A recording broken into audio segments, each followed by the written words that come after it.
Eu quero falar hoje, e eu até pedi para o André Silva, que é amigo da gente há muito tempo, para que viesse em abono a nossa justa repulsa contra o que estão fazendo com o jovem Vinícius Júnior na Espanha. Eu não sei por que ainda existem ranços de rejeição a um cidadão pela cor da pele, pela religião, pelo seu jeitão também, e até rejeição às pessoas portadoras de deficiência.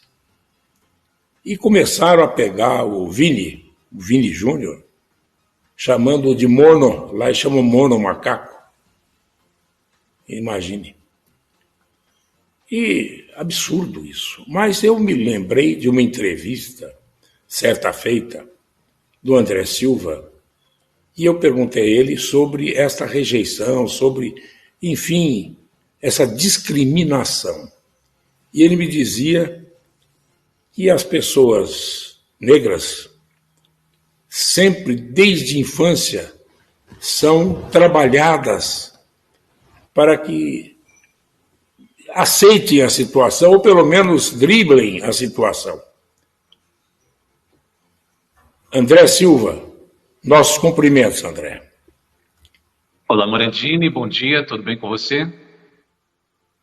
André, eu me lembrei muito bem, e até de uma forma sentida e com emoção você guarda, eu registrei na minha memória a sua entrevista que você dizia das orientações da sua mãe quando você chegou a uma determinada idade, precisaria ir trabalhar, precisaria sair para a rua, etc.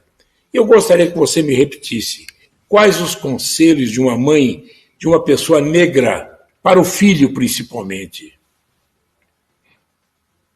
Naquele tempo, Morandini, minha mãe sempre orientava. Primeiro, portar documento. Era fundamental. Eu nem trabalhava, mas eu já tinha carteira de trabalho no bolso. Sempre andar com o cabelo bem cortado, com a roupa bem alinhada, e nas abordagens você nunca reagir, você nunca questionar. E isso é lamentável, porque o direito à cidadania, que é de todo mundo, acaba sendo preterido. E eu vivenciei uma experiência interessante a partir da orientação da minha mãe, uma vez indo ao cinema, estávamos em 10 amigos, era comum aqui na Vila Tibério você ir até o centro a pé, voltava a pé, e a polícia abordou, e o policial, no grupo, ele foi direto em mim, e de um modo muito truculento. Mão na parede, bateu a mão no meu documento, e ele tirou a minha carteira. Quando ele viu que eu tinha carteira de trabalho, eu senti o constrangimento dele. Ficou muito sem graça, devolveu a carteira, liberou, mas só eu fui abordado num grupo grande de amigos. Isso aconteceu mais de uma vez, é uma experiência muito desagradável. Eu sei que a polícia tem que ter as suas cautelas, mas tem que ter cautela com todo mundo, tem que investigar todo mundo. Mas, geralmente, nos ambientes em que a gente convive, os pais sempre têm essa orientação para você tomar cuidado, que até passa a ser uma questão de sobrevivência até, né? Espero que a sua mãe tenha tido a oportunidade de vivenciar o seu sucesso. Você foi vereador, você hoje é um juiz de paz, e faz os casamentos e etc. Inclusive, orienta os casais, e é um profissional gabaritado, além de ter as suas qualificações em termos de poesia, em termos de livros, etc. E eu pergunto a você, sua mãe teve a oportunidade de sentir que você suplantou aquelas barreiras que você tinha à sua frente? Eu faço questão, Morandini, em todos os momentos, quando eu passei no exame da OAB, recebi a carteirinha no ato, existe uma cerimônia, levei minha mãe ao OAB, na minha diplomação, na minha posse, nas 2 vezes, nas posses como vereador, no ingresso na Academia de Letras e Artes, em todo momento de júbilo, eu preciso compartilhar com aquela que partilhou as dores também, né? Na Polícia Mirim, quando eu me formei com destaque, no serviço militar, quando foi um dos agraciados com o diploma ao mérito, como um dos melhores da turma, em todos os momentos a mãe precisa estar presente, usufruindo, compartilhando dessa alegria. É o momento da lágrima de alegria, né, Morandini? Nós que por vezes enxergamos lágrimas de tristeza, de dor, precisamos proporcionar aos nossos pais as lágrimas de alegria também. Você, como profissional hoje, deve receber também, ainda hoje, queixas de pessoas nem tão brancas assim, às vezes, e rejeitam ao irmão de cor, né? Morandini, o racismo ele é muito presente na nossa sociedade, ele é estrutural, ele está presente nas falas, nas brincadeiras, nos gestos, no atendimento no serviço público, no atendimento no comércio, e é nossa missão sempre denunciar, é nossa missão sempre orientar a vítima e também orientar e pedir punições para o agressor e punições didáticas que o mal que ainda está tão presente na nossa sociedade seja definitivamente extirpado ou pelo menos minimizado. Aliás, na minha família, a minha avó era italiana, então tinha sempre uma questão com o cidadão de cor. E eles falavam, quando eu era criança, do homem do saco, que era um homem preto que andava com o saco nas costas e que podia levar as crianças. Depois, ela viu que quem salvou minha mãe, que estava numa situação muito delicada no terceiro parto, foi um preto que lhe deu o sangue que ela necessitava.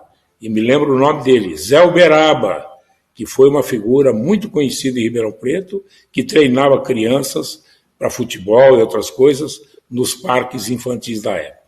Então, a gente vê isso e você, às vezes, tem exemplos claros, né, de coisas boas e que dão guarida no coração, certo? E que refuta essas questões aí hoje normais, entre aspas, né, no mundo todo. Inclusive, eu trouxe você para falar do Vini Júnior. O que você está achando?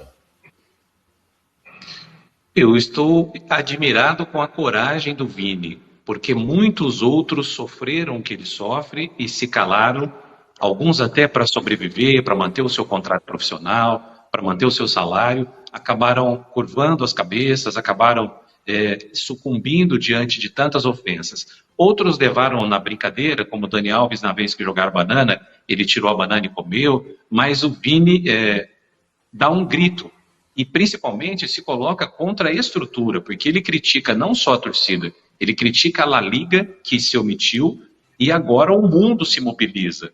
No caso do Vini, pela primeira vez, Morandini, existiu uma manifestação diplomática. O governo brasileiro se coloca a favor de um brasileiro que está sendo humilhado fora do seu país.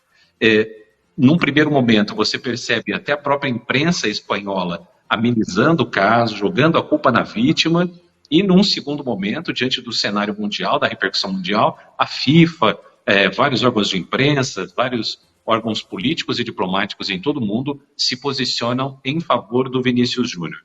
Nós temos na Espanha uma questão histórica também, dois movimentos. O racismo que é presente na Espanha desde a guerra entre cristãos e mouros, e a necessidade que o povo espanhol tem de querer estar bem diante da União Europeia, tentando negar que ele também é um povo miscigenado. Então, tentam, da mesma forma que os argentinos tentam, se colocar como um povo branco e cristão, quando é uma sociedade múltipla, e o mundo hoje é múltiplo, né, Brandini? Dificilmente você vai encontrar países que são exclusivamente de determinado segmento racial. O mundo hoje está muito miscigenado e precisa ter uma visão diferenciada que vai além do tom da pele. André, muito obrigado. Eu queria a sua posição e pedir que nós, brasileiros, que temos uma miscigenação muito grande, certo? Nós tivemos essa miscigenação com os povos da África e tudo mais, e que às vezes, inclusive, incorremos no erro de falar que aquele preto é um preto de alma branca, como se a alma branca fosse diferente daquele preto.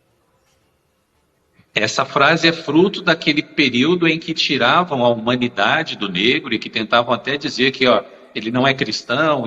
Então, realmente, existe em cada piada, em cada frase, em cada adágio popular, incutido nele pontos de racismo que precisam ser trabalhados. Eu agradeço o espaço, muito importante esse trabalho, e existe uma sociedade onde temos racistas, não racistas e antirracistas. É necessário que todos sejamos antirracistas para que, enfim, consigamos uma sociedade mais justa e igualitária. Um abraço a você, muito obrigado. Grande abraço. Bom, gente.